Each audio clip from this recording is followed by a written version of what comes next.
প্রিয়তমা থেকে শুরু, যে যখন গান হিট হলো কোরবানি কোরবানি বা টাইটেল ট্র্যাক, তার মধ্যে আকাশ সেন কে?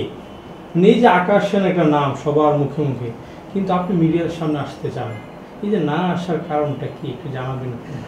দেখুন, এই কারণে আমার মনে হয়েছে, এটা অনেকেই বলতো যে দাদা কেন আসছেন না, করছেন না, ওই একটু ভয়ই হয়। মনে হয় যে আমার মনে হয় আমি যে সাধারণ মানুষ, মাসের জন্য কাজ করছি, তো আমার মনে হয় যে সাধারণ মানুষের জীবনযাপনটা করাটা একটু ইম্পর্ট্যান্ট।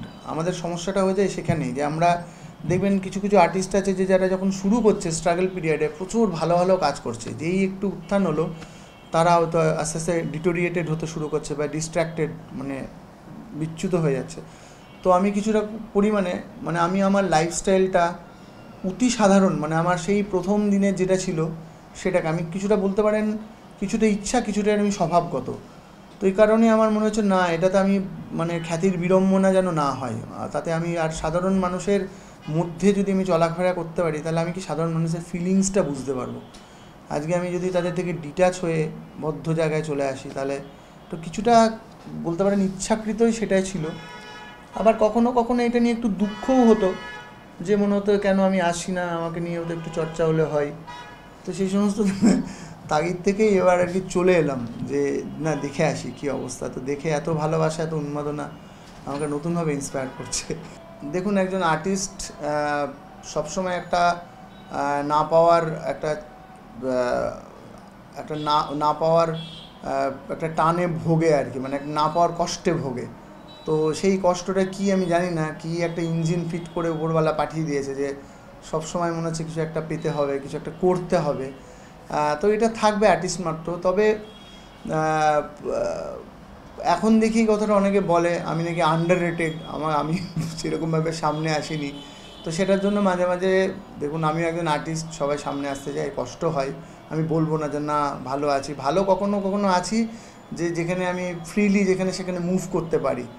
কিন্তু তারপরে আবার কোথাও যে মনে হয় যে আমি যা যা কাজ করেছি তার একটু যদি যোগ্য সম্মান পেতাম, তাহলে বেশ একটু ভালোই হতো, জীবনটা হয়তো আর একটু ভালো হতো। বাট ওই বলেন না, নদীর এপার কহে ছাড়িয়ে নিঃশ্বাস, ওপরে তো সর্বস্ব কাছে আমার বিশ্বাস, হয়তো সেটা হলে হয়তো লাইফটা টাফ হয়ে যাবে, তা সেই জন্য হয়তো এখন হয়নি।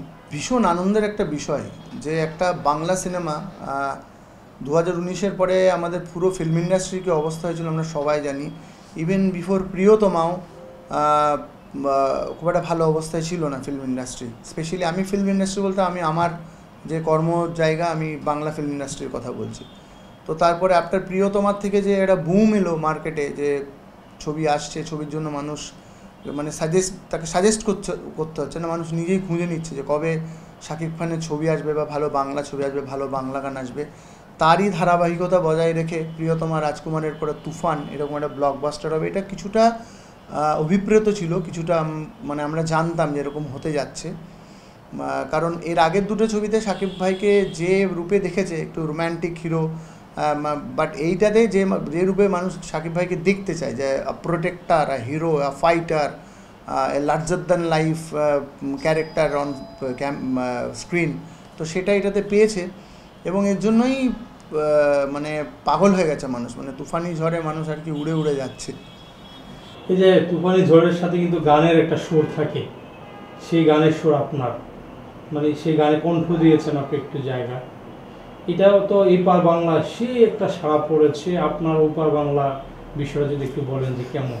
ভীষণ সাড়া পাচ্ছে, ভীষণ সাড়া পাচ্ছে, এবং সেটা শুধুমাত্র আমার দুষ্টু কোকিল গান দিয়ে নয়, উড়াধুরা গানটাতেও ওপার বাংলাতে অনেক বড় বড় সেলিব্রিটি ওটাতে ইনস্টাগ্রামে রিল করেছেন। আমাদের ওখানে টিকটকটা ব্যান্ড, সেখানে ইনস্টাতে বেশি ইউজ হয়। তো সেলিব্রিটিরা ইনস্টাতে থাকেন, তো স্টার জলসা বা জি টিভি, জি বাংলার যত ভালো ভালো সিরিয়ালের সেলিব্রিটিসগুলো রয়েছে, ফিল্মের অনেক হিরো রয়েছে, অনেক খেলোয়াড় তারা টিকটক করেছে, অনেক ইনফ্লুয়েন্সাররা টিকটক বলছে ইনস্টা রিল করেছেন। এবং সেম দুষ্টু কোকিল আমি ভাবতেই পারিনি যে এমন এমন মানুষ করছে, মানে বাবা এরা আমার গানে ইনস্টাগ্রাম রিল বানাচ্ছে, আমার তো মোটামুটি উঠা গেলাম আমি, এরকম একটা ব্যাপার। তো রেসপন্স খুবই ভালো। দেখুন, একটা ভালো গান হলে গোটা দুনিয়া সেটাকে নিয়ে মাতোয়ারা হয়ে যায়। এবার আপনি বাঙালি কি বলছেন, আমি একটা কোরিয়ান মেয়ে দেখলাম দুষ্টু কোকিলে ইনস্টাগ্রামে রিল করেছে, আমি সেটা পোস্টও করেছি আমার ফেসবুক হ্যান্ডেল থেকে। ওয়েট করছি যে আরও অন্যান্য ভাষাভাষীর মানুষও এটাতে নিশ্চয়ই অ্যাট্রাক্টেড হবে, কারণ দুষ্টু কোকিল ডাকের কুক কুক কুক কুক কুকের কোনো ল্যাঙ্গুয়েজ হয় না, ইটস আ সাউন্ড। তো সেটা সকলকে অ্যাট্রাক্ট করছে। সিনেপ্লেক্সে তুফান সিনেমা একেবারে দর্শকদের সারিতে বসে দেখেছেন, এই যে যখন গানটা আসে সবাই একটা উন্মাদনা ছিল, সরাসরি দেখে কেমন ছিল, মানে পরিবেশটা কেমন ছিল আপনার কাছে? এটা আমি জাস্ট এখানে রাখা আছে আমার স্মৃতির মনের মণিকোঠায় আমি এটাকে জমা করে রেখেছি। এই যে ওই উন্মাদনা, ওই যে দুষ্টু কোকিল বলার সাথে সাথে গানটাও শুরু হয়নি, যখন ওই ডায়লগটাও বললেন যিনি গল্পটা বলছিলেন যে দুষ্টু কোকিল উ তো তারপর থেকে যে মানুষের চিৎকার, তারপরে গানের সাথে সাথে গলা মেলানো, তো এটা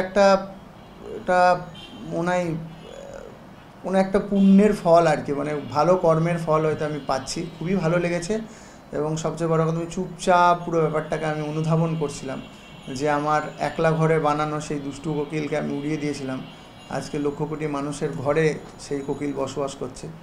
So I am thankful to Almighty.